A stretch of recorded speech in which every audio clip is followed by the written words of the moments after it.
If you keep calling your hair disheartening or difficult or an inconvenience, I would like for you to pause and hopefully stop, please. Those words are not neutral. Disheartening means that you are relating to your hair like it is a personal disappointment, like it is proof that you got the short end of the stick, like there's something better but your hair is not that. And I'm not saying that to shame us. We are frustrated with our hair, so we buy products, we switch routines, every week we try something new, and we call it a journey when it is, in fact, confusion with a lot of receipts. In this video, I would like for us to discuss the real problem. And it is not your hair, it is the standard you are using to judge it. Then I'm going to give you a 3-part fix that makes natural hair, especially type 4 hair, easier without feeling like you need to buy more stuff. Number 1 is the expectation reset. Number 2 is the autopilot style. And number 3 are the early warning signs that stops wash day from becoming an emotional production. And stay with me to the end, because near the end we'll name the most common mistake that keeps most of us stuck for years, which is we keep trying to make our hair behave in a way that it is not ours. And that one mistake causes more breakage, more spending, and more self-blame. Let's get the relief first. Our hair is specific, it is different, and specific hair requires specific strategy. Different strategy, that is it.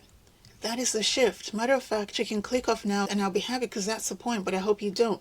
See, everything we keep listing as evidence that our hair is bad, like no silkiness, right? Always dry, tangles heap, shrinkage, no shine, prone to breakage, all of those things make our hair different and therefore require us to approach our hair with a different strategy. Not the strategy where you can run your fingers through your hair and tuck it behind your ears and brush your hair every night before you go to bed, because the problem is we start thinking, why don't I have that? And I get it, but could the problem be that we are using somebody else's texture as the standard for our own success? Could that be the problem? Because if that's the case, then it's a rigged game we're playing, right? It's like me being a short person offended that I cannot reach to the top of the fridge to clean the fridge. I like to clean, I love to clean, but I'm 5'5". I can't reach, so I grab a step stool. I do not buy new shoes every month to hopefully get me to the top of the fridge so I can clean it. I adjust my strategy to what I have.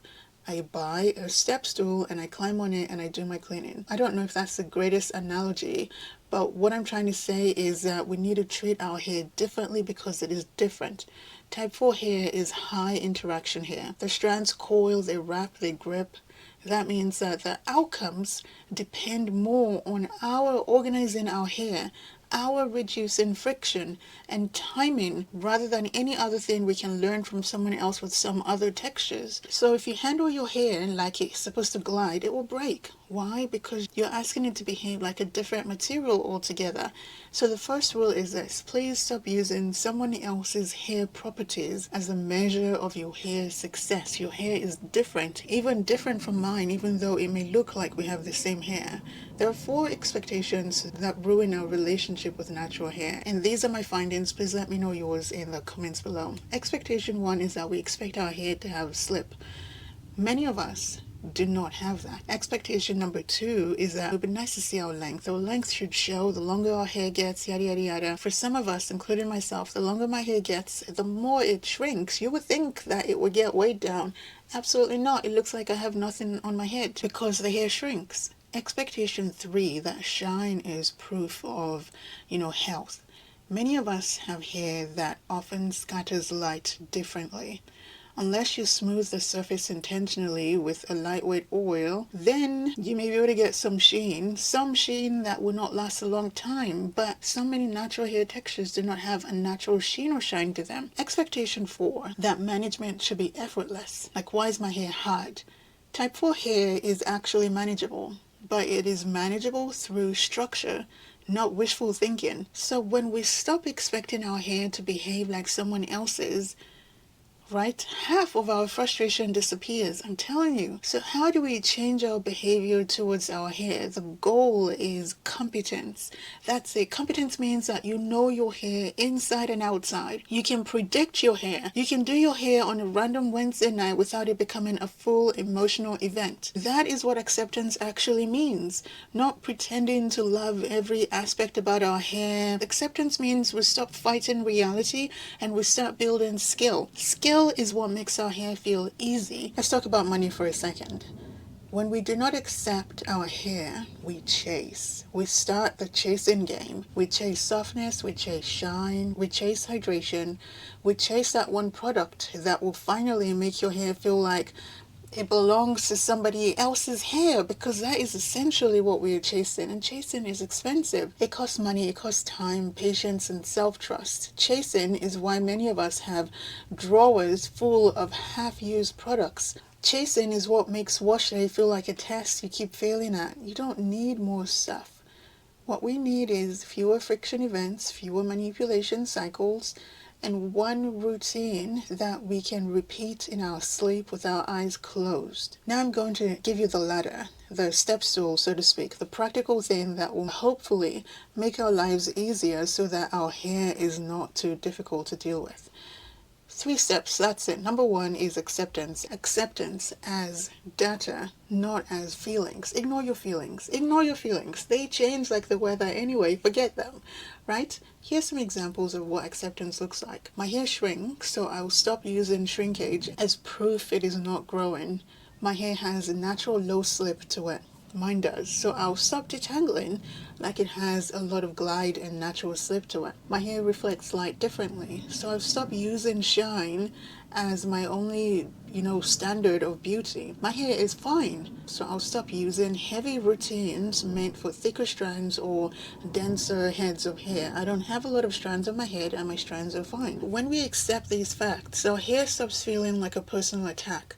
Because when we feel attacked, we start reacting. When you stop feeling attacked, you stop reacting. And this is where good routines are built. Step number 2 is 1 autopilot style. 1.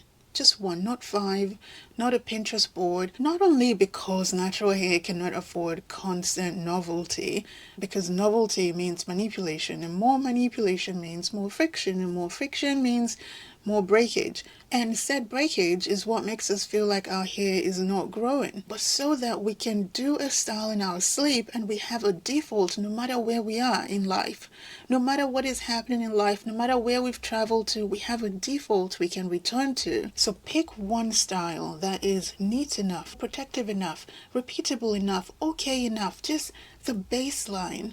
Right? It can be medium twists if that's what you're into, mini plaits, flat twists, a stretch style, a wash and go, anything that we pick. I'm not going to sit here and say this is the best style for you, because your life matters, your schedule matters, your hands matter, what you like matters, how you want to present yourself to the world matters, your patience matters. The point is not the style in particular. The point is that you have one option that removes decision fatigue and reduces handling. That is the point. Products support behaviors. They do not replace them. So if you want your hair to feel easier, your first purchase is not a bottle. Your first purchase is autopilot. Then and only then, if we want some variety, after we have mastered this one style, then we can learn a second style and take the time it takes to master this second style. Then that's it. Okay, step number 3 is early warning signs. We do not want to only notice dehydration and friction when our hair is already tangling like a Velcro. We want to notice before it tangles. By the time your hair is already Velcro-y, you're already in panic mode, and panic mode makes you rougher with your hair, impatient with your hair, layer more product. It makes you detangle harder. It makes you blame your hair. Well, why is it misbehaving today? Instead, we want to notice signs earlier. My hair feels a little rougher than usual, so perhaps I need more slip and less friction right for my next wash day. Or my ends are catching, so I'll oil my ends with a light oil every night. Or my hair's losing flexibility, right? Maybe you need to wash your hair more often. Or my hair feels coated right? But it's still rough to the touch. Maybe we need to reduce friction. When you can name the signal, you can intervene before it becomes a huge problem. This is how we stop treating our heads like a slot machine. Now let's address the emotional part again, because I know someone's probably thinking, okay, but I still don't like my hair. Here's the truth. You do not have to love every single detail of your hair. You know, you do not have to love every step of wash day, but we cannot afford to be disheartened by our hair. Disheartened is not neutral. Disheartened makes you compare with somebody else. It makes you impatient. It makes you reach for drastic things, you know, out of frustration, out of desperation. And frustration is where damage happens. Not just from straightening or styling our hair, but because when the style is fueled by frustration, we stop being careful, we stop being consistent. We treat our hair like something to get through instead of something to understand. So I want to ask you a question that might be a little uncomfortable. Are you disheartened by your hair? If so, why? Or are you disheartened by your hair because no one taught you how to manage it, how to care for it, how to live with it? If no one taught you, that's not your fault, but now it is our responsibility, right? And that responsibility is not a curse, it is power. Why? Because once you learn your hair, you cannot be manipulated by marketing easily. Once you learn your hair, you can walk past the latest drop of some product and not feel like you're missing anything. You won't feel like you're missing an answer that's out there somewhere. Once you learn your hair, you stop buying hope. You stop fighting with your hair. Once you learn your hair, it becomes more predictable. Predictability is what we want because that is how our hair becomes enjoyable. So we're not always on the edge waiting, oh my goodness, it's going to shrink, did it shrink, did it, we already know what's going to happen. Obviously, not every wash day is going to be soothing and relaxing. We're not in heaven yet. However, once you master your hair, we can move from point to point with minimal friction. Now here's a mistake that I see many people make for many, many years. Trying to make our hair behave like it is not ours. That is the heartbreak. It really is. We want silk in our hair, but our hair has structure, a lot of structure. We want length, but our hair shrinks. You want shine like looser textures have, but our hair scatters light differently. So you keep feeling like you cannot win, but you are only losing because you are playing the wrong game. You're playing someone else's game. The right game, my friend, is competence, predictability, a system, a routine. Once we have that, our hair stops feeling heavy. Our hair stops feeling like this thin that we're trying to avoid. So instead of trying to transform your hair, consider doing these 3 things. Number 1, choose your autopilot style. Number 2, build a basic wash and style routine, a rhythm that you can repeat, the same order, the same steps, the same deep conditioner, the same low tension style, the same detangling process. No experimenting every week, just the same thing. Then we can select other products and other styles to support our hair after months of doing the same thing, and we've mastered it, and we can do it when we are away at a funeral, when we are busy, when the child is sick. We can do that thing. Then we can build on it, we can expand, we can have a second style that we like or a third style that we like, but we always have this one we can come back to. And number 3, take note of the early warning signs the moment you start to feel them, not after breakage has happened. Know when your hair is starting to feel like it's drying out.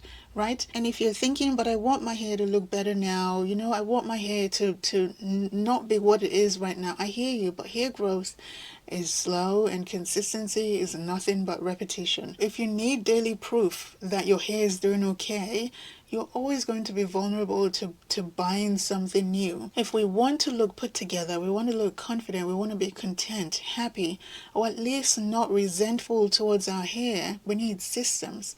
That's what we need. Systems make your hair feel safe. Systems make your hands gentler. Systems reduce breakage because you know what you are doing. Systems reduce snagging. Systems reduce spending. Systems reduce fighting our hair and beating it into submission. So no, your hair is not broken. Your hair is not a problem. Your expectations of your hair are the problem. Your hair is specific, and once you match the requiring specific strategy to your reality, it becomes manageable and lovable.